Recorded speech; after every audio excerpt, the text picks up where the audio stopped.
Hello, नमस्कार, जय हिंद, वंदे मातरम, सत श्री अकाल।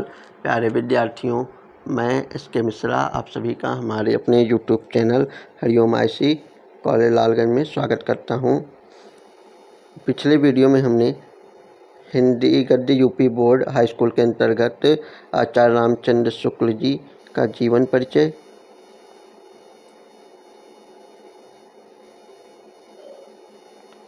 और उनकी कुछ रचनाएं देखे थे। तो आज के वीडियो में हम उनके द्वारा लिखा गया चिंतामणि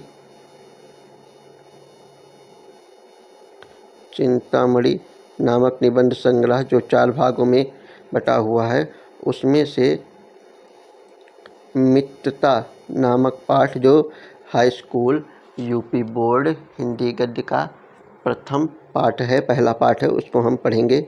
तो थोड़ा बहुत हम पहले निबंध के बारे में जान लें। निबंध है क्या? तो निबंध 2 शब्दों से मिलकर बना है, नि और बंध, जिसका अर्थ है अच्छी तरह से बंधा हुआ। जिसका अर्थ क्या है? अच्छी तरह से बंधा हुआ। इसकी परिभाषा है, देख लेते हैं कि निबंध वह गद्य विधा है जिसमें लेखक सीमित आकार में किसी विषय की सर्वांगीण, स्वच्छंद एवं सुव्यवस्थित व्याख्या प्रस्तुत करता है। और ये नए गद्य विधाओं में से एक है निबंध। निबंध इंग्लिश शब्द एस्से का हिंदी रूपांतर है। आलोचकों ने इसे गद्य की कसौटी कहकर पुकारा है। गद्य की कसौटी।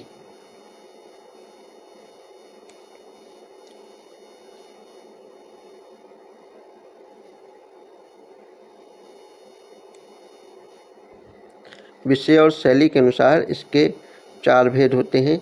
कितने भेद? 4 भेद माने गए हैं। विचारात्मक निबंध, भावात्मक निबंध, वर्णनात्मक निबंध और विवरणात्मक निबंध। कुछ प्रमुख हिंदी निबंधकार हैं, जैसे भारतेंदु हरिश्चंद्र, बालकृष्ण भट्ट, बद्री नारायण चौधरी प्रेमघन, आचार्य महावीर प्रसाद द्विवेदी, सरदार पूर्ण सिंह, श्याम सुंदर दास, प्रताप नारायण मिश्र, आचार्य रामचंद्र शुक्ल। ये कुछ प्रमुख निबंधकार हैं जो हमारे हिंदी गद्य में हैं। चलिए आइए हम पाठ पे आते हैं, ज़्यादा देरी न करते हुए।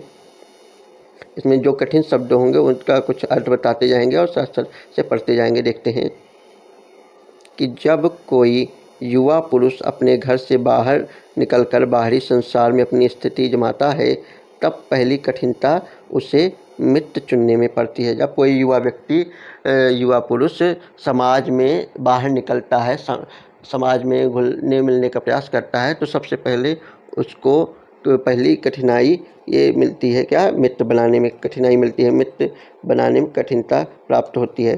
और यदि उसकी स्थिति बिल्कुल एकांत और निराली नहीं रहती, तो उसकी जान पहचान के लोग धड़ाधड़ अर्थात तेज़ी से बढ़ते जाते हैं और थोड़े ही दिनों में कुछ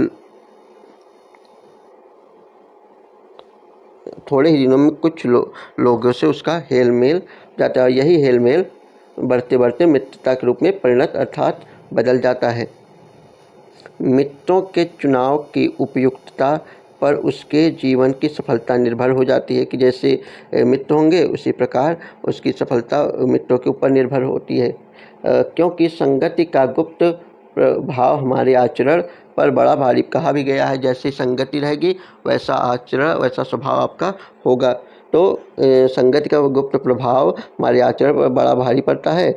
हम लोग ऐसे समय में समाज में प्रवेश करके अपना कार्य आरंभ करते हैं जबकि हमारा चित्त अर्थात हृदय कोमल और हर तरह का संस्कार ग्रहण करने योग्य रहता है। हमारे भाव अपरिमार्जित का मतलब बिना शुद्ध किया हुआ, और हमारी प्रवृत्ति अपरिपक्व अर्थात अविकसित रहती है। हम लोग कच्ची मिट्टी की मूर्ति के समान रहते हैं, जिस रूप का चाहे उस रूप का करे, उस रूप का बना दे, उस प्रकार बना ले। चाहे राक्षस बनावे अर्थात खराब व्यक्ति, चाहे देवता अर्थात अच्छा व्यक्ति। ऐसे लोगों का साथ करना हमारे लिए बहुत बुरा है, हमारे लिए बुरा है जो हमसे दृढ़ संकल्प के हैं, क्योंकि हमें उनकी हर एक बात बिना विरोध के मान लेनी पड़ती है। पर ऐसे लोगों का साथ करना और बुरा है जो हमारी ही बात को ऊपर रखते हैं, अर्थात हमारे हाँ में हाँ मिलाते जाते हैं। क्योंकि ऐसी दशा में ना तो हमारे ऊपर कोई दबाव रहता है और न हमारे लिए कोई सहारा रहता है। दोनों अवस्थाओं में जिस बात का भय रहता है उसका पता युवा पुरुषों को प्रायः बहुत कम रहता है। यदि विवेक से काम लिया, धैर्य से काम लिया जाए, धीरे से काम लिया जाए, विवेक उचित अनुचित को समझने की क्षमता कहते हैं विवेक को, तो यदि विवेक से काम लिया जाए तो यह भय नहीं रहता। पर युवा पुरुष प्रायः विवेक से कम काम लेते हैं। कैसे आश्चर्य की बात है कि लोग एक घोड़ा, उदाहरण के रूप में बोला गया है कि कितने आश्चर्य की बात है जब कोई व्यक्ति या बहुत सभी लोग एक घोड़ा अर्थात या कोई वस्तु लेते हैं तो उसके गुण दोष कितना परख कर लेते हैं कि अच्छा है कि बुरा है। पर किसी को मित्र बनाने में उसके पूर्व, उससे पहले उस आचरण और प्रकृति अर्थात स्वभाव आदि का कुछ भी विचार और अनुसंधान अर्थात जांच पड़ताल खोज नहीं करते। वे उसमें सब बातें अच्छी ही अच्छी मानकर अपना पूरा विश्वास जमा देते हैं, उस पर विश्वास करने लगते हैं। हंसमुख चेहरा, बातचीत का ढंग, थोड़ी चतुराई या साहस, ये ही दो चार बातें किसी में देखकर लोग चटपट अर्थात जल्दी से अपना बना लेते हैं। हम लोग यह नहीं सोचते कि मैत्री अर्थात मित्रता का उद्देश्य क्या है तथा जीवन के व्यवहार में उसका कुछ मूल्य भी है। यह बात हमें नहीं सूझती, विचार नहीं रहता कि यह एक ऐसा साधन है जिससे आत्मशिक्षा का कार्य बहुत सुगम अर्थात सरल हो जाता है। एक प्राचीन विद्वान का वचन अर्थात कथन है कि विश्वासपात मित्र से बड़ी भारी रक्षा रहती है। जिसे ऐसा मित्र मिल जाए उसे समझना चाहिए कि खजाना मिल गया। तो किसी प्राचीन विद्वान का कहना है, मानना है कि कथन है कि जिसे विश्वासपात मिल जाए उसे खजाना मिल गया। तो विश्वासपात में मित्र से बड़ी भारी रक्षा रहती है, कोई नुकसान नहीं रहता, तो हम उस पर आँख बंद कर विश्वास करके सब कुछ छोड़ सकते हैं। तो विश्वासपात मित्र जीवन की एक औषधि अर्थात दवा के समान है, औषधि है। हमें अपने मित्रों से यह आशा रखनी चाहिए कि वे उत्तम संकल्प में हमें दृढ़ करेंगे, दोषों और त्रुटियों से हमें बचाएंगे, हमारे सत्य, पवित्रता और मर्यादा के प्रेम को पुष्ट करेंगे अर्थात पोषित करेंगे। जब हम कुमार्ग अर्थात बुरे मार्ग पर पैर रखेंगे तब वे हमें सचेत अर्थात सावधान करेंगे, हमें कुमार्ग पर जाने से रोकेंगे। जब हम उत्साहित होंगे तब वे हमें जब हम हतोत्साहित होंगे अर्थात उत्साह रहित होंगे तब वे हमें उत्साहित करेंगे। सारांश यह है कि वे हमें उत्तमतापूर्वक जीवन यापन करने में हर तरह से सहायता देंगे। सच्ची मित्रता, आगे कहा जा रहा है कि सच्ची मित्रता में उत्तम से उत्तम वैद्य की सी निपुणता और परख होती है, अच्छी से अच्छी माता का सा धैर्य तथा धीरज और कोमलता होती है। ऐसी ही मित्रता करने का प्रयत्न पुरुष को करना चाहिए। इसी प्रकार की सच्ची मित्रता में कौन से गुण? उत्तम से उत्तम वैद्य, चिकित्सक, डॉक्टर की निपुणता और परख होती है। निपुणता का मतलब चतुरता, परख होती है और परख होती है। अच्छी से अच्छी माता के समान धैर्य, जैसे माता में माँ में धैर्य होता है उसी प्रकार माता की तरह धैर्य और कोमलता होती है। ये सच्चे मित्र के गुण बताए गए और ऐसी ही मित्रता करने का प्रयत्न पुरुष को करना चाहिए। आगे देखते हैं कि छात्रावास में तो मित्रता की धुन सवार रहती है। मित्रता हृदय से उमड़ी पड़ती है।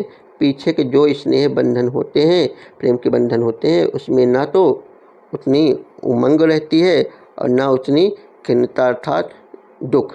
बाल मैत्री अर्थात बाल मैत्री का मतलब बचपन की मित्रता। बाल मैत्री में जो मग्न करने वाला आनंद होता है, जो हृदय को बेधने वाली ईर्ष्या और खिन्नता होती है, वह और कहाँ, कैसी मधुरता और कैसी अनुरक्ति अर्थात प्रेम, अनुरक्ति का मतलब प्रेम, अनुरक्ति होती है। कैसा अपार विश्वास होता है, हृदय के कैसे कैसे उद्गार निकलते हैं। उद्गार का मतलब है भावनाएं। उद्गार निकलते हैं। वर्तमान कैसा आनंदमय दिखाई पड़ता है और भविष्य के संबंध में कैसी लुभाने वाली कल्पनाएं मन में रहती हैं।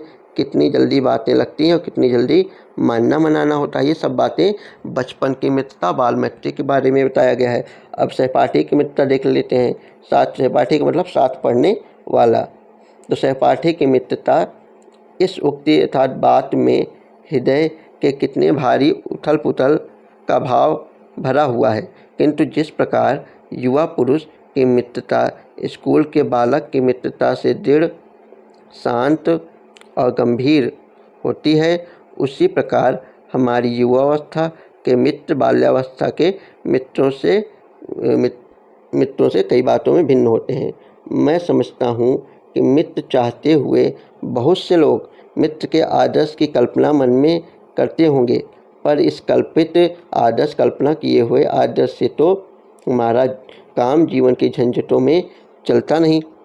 सुंदर प्रतिमा, मनभावनी चाल, स्वच्छंद प्रकृति, यही 2-4 बातें देखकर मित्रता की जाती है। पर जीवन संग्राम में साथ देने वाले मित्रों में इनमें से कुछ अधिक बातें होनी चाहिए जो हमारे जीवन में साथ दे सकें जीवन के संघर्षों में। कौन मित्र? केवल आगे कहा जा रहा है, मित्र केवल उसे नहीं कहते जिसके गुणों की तो हम प्रशंसा करें, पर जिससे हम स्नेह अर्थात लगाव या प्रेम न कर सकें, और जिससे हम अपने छोटे छोटे काम तो हम निकलवाते जाएं, काम लेते जाएं, पर भीतर ही भीतर, अंदर ही अंदर घृणा अर्थात नफरत करते रहें। मित्र सच्चे पथ प्रदर्शक, रास्ता दिखाने वाले के समान होना चाहिए जिस पर हम पूरा विश्वास कर सकें। भाई के समान होना चाहिए जिससे हम अपना प्रीति पात्र अर्थात प्रेम का पात्र बना सकें। हमारे और हमारे मित्र के बीच सच्ची सहानुभूति होनी चाहिए। सहानुभूति का मतलब साथ साथ सुख दुख का अनुभव करना। तो ऐसी सहानुभूति जिससे एक के हानि लाभ को दूसरा अपना हानि लाभ समझे, ऐसी सहानुभूति होनी चाहिए।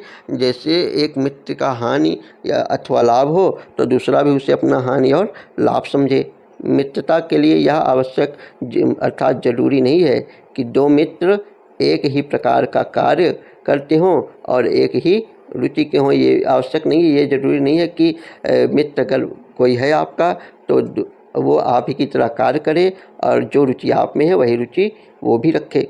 तो इसी प्रकार प्रकृति और आचरण की समानता भी आवश्यक या वांछनीय का मतलब चाहने योग्य नहीं है। जो भिन्न प्रकृति अर्थात स्वभाव या व्यवहार के मनुष्यों में बराबर की प्रीति अर्थात प्रेम और मित्रता रही है। उदाहरण के रूप में राम और लक्ष्मण का उदाहरण दिया जा रहा है कि राम धीर धैर्यवान और शांत प्रकृति के थे। लक्ष्मण उग्र मतलब तेज और उद्धत मतलब अक्खड़ स्वभाव के थे। पर दोनों भाइयों में अत्यंत प्रगाढ़ स्नेह था, बहुत ज़्यादा स्नेह था, प्रेम था। आगे देखते हैं कि कर्ण और दुर्योधन का उदाहरण देते हुए बात बताई जा रही है कि उदार और ऊंचे आशय की आकांक्षा वाला, उदार मतलब दयालु और उच्चाशय कर्ण, लोभी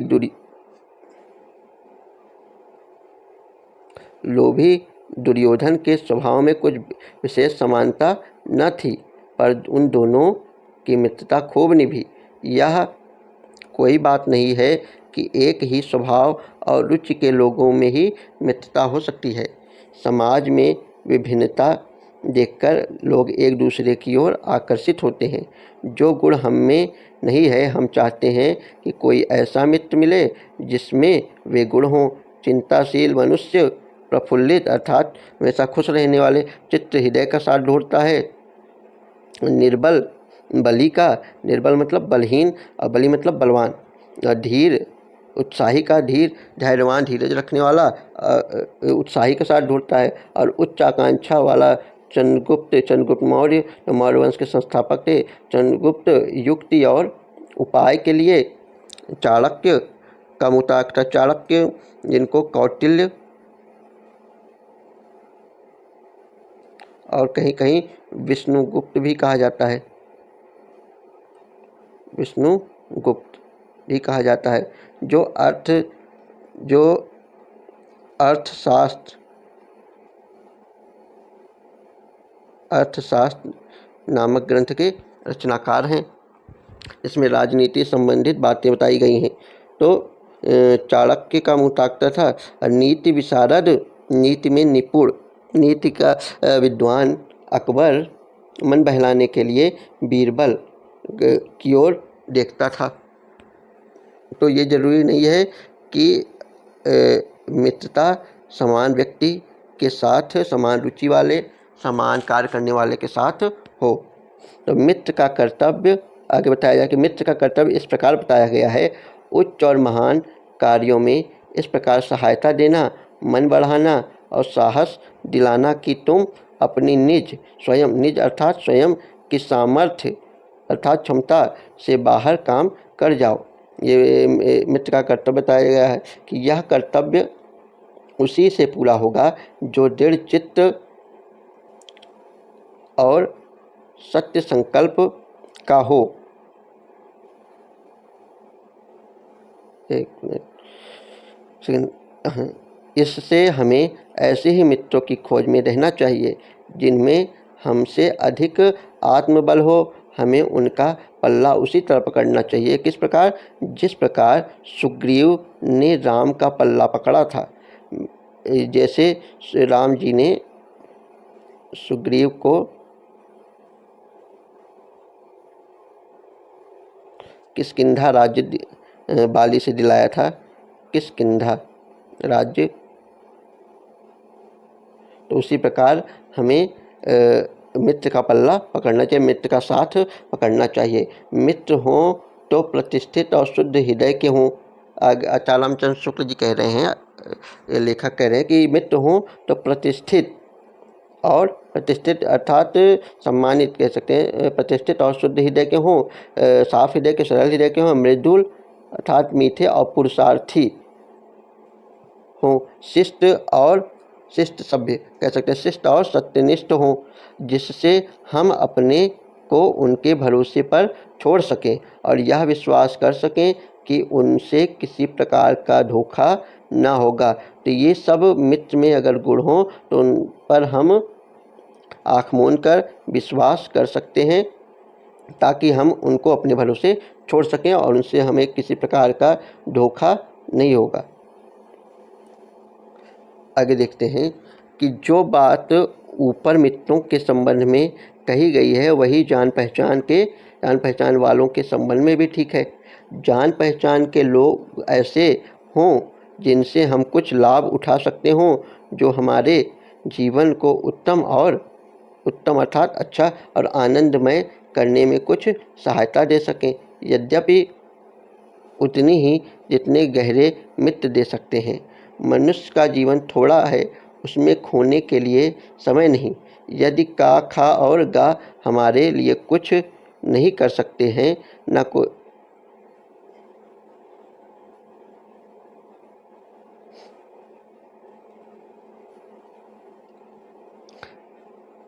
कुछ नहीं कर सकते हैं, ना कोई बुद्धिमानी या विनोद की बातचीत कर सकते हैं, ना कोई अच्छी बात बतला सकते हैं, ना सहानुभूति द्वारा हमें ढांढस मतलब दिलासा बंधा सकते हैं, ना हमारे आनंद में सम्मिलित हो सकते हैं, ना हमें कर्तव्य का ध्यान दिला सकते हैं। तो ईश्वर हमें उनसे दूर ही रखें। ये बातें अगर जिसमें हैं तो उन सब लोगों से हमें दूरी ही रखें, दूरी बनाए रखना चाहिए। हमें अपने चारों ओर जड़ मूर्तियाँ सजाना नहीं है। जड़ मूर्तियाँ कह सकते हो मूर्ख व्यक्तियों के बारे में, जो कभी आपके किसी काम के नहीं, उनको कह सकते हैं। तो आजकल जान पहचान बढ़ाना कोई बड़ी बात नहीं है। कोई भी युवा पुरुष ऐसे अनेक युवा पुरुषों को पा सकता है जो उसके साथ थिएटर देखने जाएंगे, नाच रंग जाएंगे, सैर सपाटे अर्थात घूमने जाएंगे, भोजन का निमंत्रण स्वीकार करेंगे। यदि ऐसे जान पहचान के लोगों से कुछ हानि न होगी तो लाभ भी न होगा। तो पर यदि हानि होगी तो बड़ी भारी हो। ऐसे व्यक्तियों से हमें बचकर रहना चाहिए जो आपके साथ भोजन, निमंत्रण, सैर सपाटे, घूमने फिरने, थिएटर जाएंगे, जिनसे आप पहचान तो बना सकते हो। इससे आपकी कोई हानि ना होगी तो लाभ भी नहीं होगा, पर हानि होगी तो बड़ी भारी होगी। सोचो तो तुम्हारा जीवन कितना नष्ट होगा। यदि ये जान पहचान के लोग उन मनचले युवकों में से निकले जो जिनकी संख्या दुर्भाग्यवश आजकल बहुत बढ़ रही है, यदि उन शोहदों में से, शोहदों का मतलब लफंगे जो लड़के होते हैं इधर उधर घूमने वाले, उनको कहते हैं, यदि उन शोहदों में से निकले जो अमीरों की बुराइयों और मूर्खताओं की नकल किया करते हैं, दिन रात बनाव श्रृंगार में, मतलब साज श्रृंगार में अपने को सजाने में लगे रहते हैं, रहा करते हैं, महफिलों में ओ हो वाह वाह किया करते हैं, गलियों में ठट्ठा मारते हैं अर्थात हंसी मजाक करते हैं और सिगरेट का धुआं उड़ाते चलते हैं। ऐसे युवकों से बढ़कर शून्य, निस्सार, शोचनीय जीवन और किसका है। वे अच्छी बातों के सच्चे आनंद से कोसों अर्थात बहुत दूर हैं। उनके लिए न तो संसार में सुंदर और मनोहर उक्ति अर्थात बात वाले कवि हुए हैं और न संसार में सुंदर आचरण वाले महात्मा हुए। उनके लिए ये सब बातें व्यर्थ हैं। अच्छी बातें कहना बताना उनके लिए सब व्यर्थ हैं। उनके लिए न तो बड़े बड़े वीर अद्भुत कर्म कर गए हैं और न बड़े बड़े ग्रंथकार ऐसे विचार छोड़ गए हैं जिनसे मनुष्य जाति के हृदय में सात्विकता की उमंगें उठती हैं।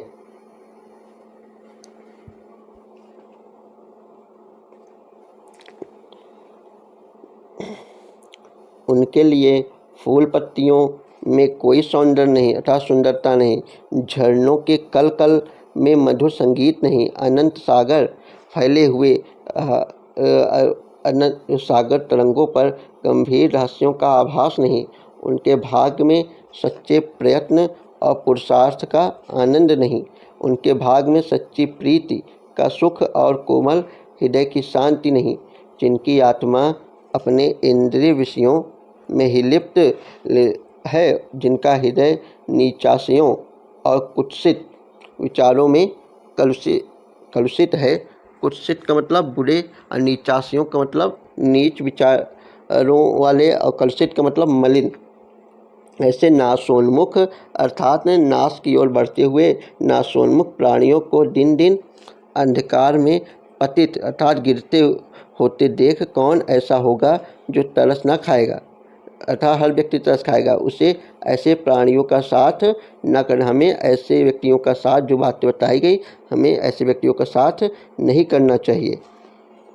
अब उदाहरण के रूप में एक बात और बताई जा रही है कि मकदूनिया का बादशाह डेमेट्रियस, मकदूनिया जगह है, उसका बादशाह डेमेट्रियस कभी कभी राज्य का सब काम छोड़ अपने ही उम्र के 10-5 साथियों को लेकर विषय वासना मतलब बुरी चीज़ों में, दारू शराब इन सब चीज़ों में, नाच गाने में लिप्त रहा करता था। एक बार बीमारी का बहाना करके इसी प्रकार वह अपने दिन काट रहा था। इसी बीच उसका पिता उससे मिलने के लिए गया और उसने एक हंसमुख जवान को कोठरी से बाहर निकलते देखा।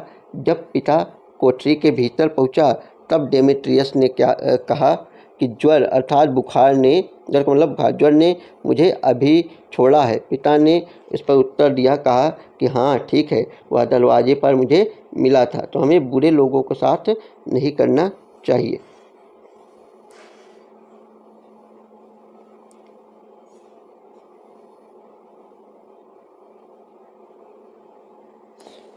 कुसंग का अर्थात बुरी संगत का ज्वर सबसे भयानक होता है। यह केवल नीति और सद्वृत्ति अच्छे विचार का ही नाश नहीं करता, बल्कि बुद्धि का भी क्षय अर्थात नाश करता है।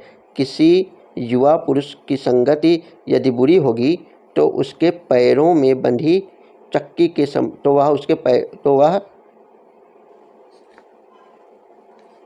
उसके पैरों में बंधी चक्की के समान होगी, जो उसे दिन दिन अवनति अर्थात नीचे की ओर अवनति पतनोन्मुख के गड्ढे में गिराती जाएगी। और यदि अच्छी होगी तो सहारा देने वाली बाहु के समान होगी, जो उसे निरंतर उन्नति की ओर उठाती जाएगी। तो अगर किसी अच्छे व्यक्ति का साथ आप पकड़ेंगे तो आप उन्नति की ओर जाएंगे, और किसी बुरी बुरे संग वाले व्यक्ति का साथ पकड़ेंगे तो आप अवनति मतलब दिन दिन आप गिरते जाएंगे, आपकी बढ़ोतरी नहीं होगी, आपकी उन्नति नहीं होगी। आगे देखते हैं।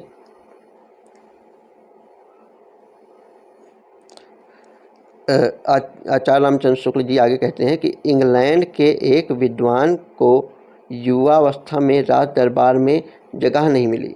इस पर जिंदगी भर वह अपने भाग्य को सराहता रहा। बहुत से लोग इसे अपना बड़ा दुर्भाग्य समझते, पर वह अच्छी तरह जानता था कि वह बुरे लोगों की संगति में पड़ता, जो उसकी आध्यात्मिक उन्नति में बाधा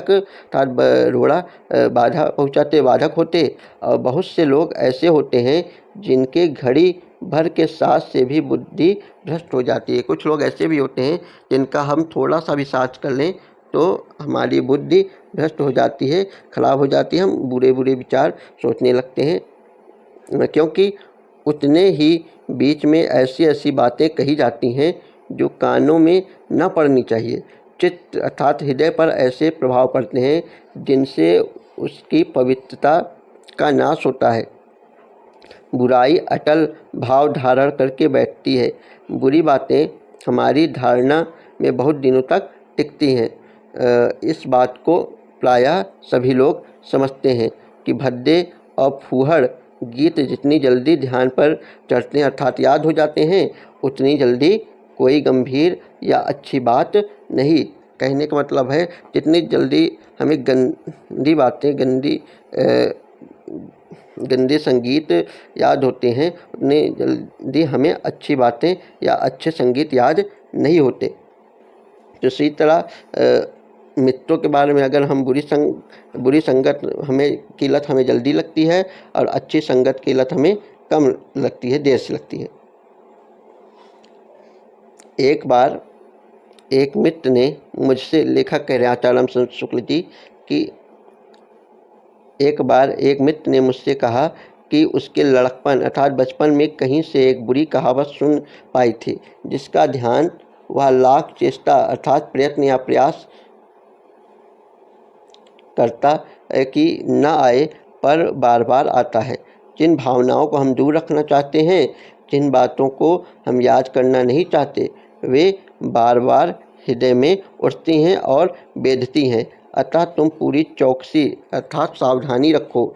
ऐसे लोगों को कभी साथी न बनाओ जो अश्लील अर्थात गंदे, अपवित्र, जो पवित्र ना हो, अपवित्र और फूहड़ का मतलब ही खराब या गंदी बातें, फूहड़ बातों से तुम्हें हंसाना चाहें। सावधान रहो, ऐसा ना हो कि पहले पहल तुम इसे एक बहुत सामान्य बात समझो और सोचो कि एक बार ऐसा हुआ फिर ना होगा, अथवा तुम्हारे चरित्र बल का ऐसा प्रभाव पड़ेगा कि ऐसी बातें बकने वाले आगे चलकर आप सुधर जाएंगे।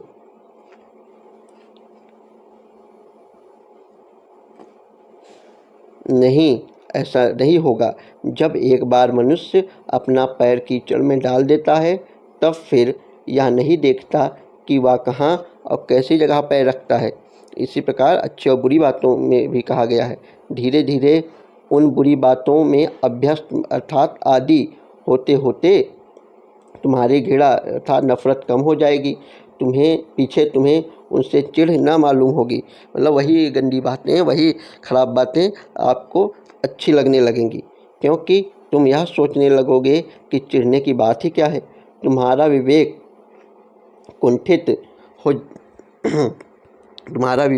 कुंठित हो जाएगा और तुम्हें भले बुरे की पहचान न रह जाएगी। अंत में होते होते तुम भी बुराई के भक्त बन जाओगे। अतः हृदय को उज्ज्वल और निष्कलंक रखने का सबसे अच्छा उपाय यही है कि बुरी संगत की छूट से बचो।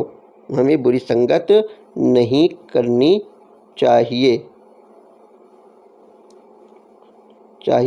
नहीं तो हम उसी बातों के, उन्हीं संगत के आदी हो जाएंगे और बाद में हमें वही चीज़ें अच्छी लगने लगेंगी। कोई विरोध करेगा तो हम उन बातों को विरोध नहीं, उसको अच्छा मानेंगे। एक पुरानी कहावत है कि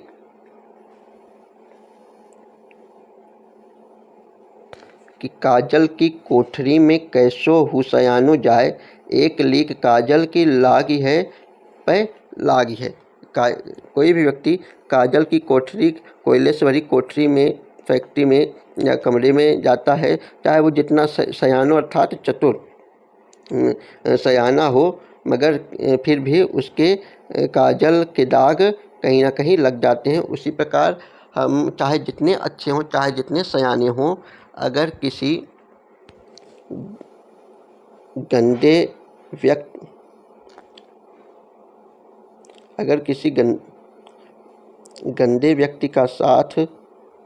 गंदे व्यक्ति का साथ पकड़ते हैं, आप चाहे जितने अच्छे हो, फिर भी आप पर कलंक या दाग लग जाएगा उनके साथ रहते रहते, कि आप भी अच्छे नहीं, गंदे हो गए हो, गंदे व्यक्तियों के साथ रहते रहते। इसी प्रकार हमारा ये पुरानी कहावत इसी बात पर कही गई है। अगर आप शराब खाने में दूध का गिलास लेकर भी बैठे हो तो शंका करने वाले ये मान लेंगे कि चाहे आप दूध के गिलास, मगर बिना पिए आप आ नहीं सकते। तो ये हमें बातें ध्यान में रखनी चाहिए। अगर आपको वीडियो अच्छा लगा हो तो लाइक करिए, कमेंट करिए और शेयर और सब्सक्राइब तो ज़रूर करिए। तो धन्यवाद।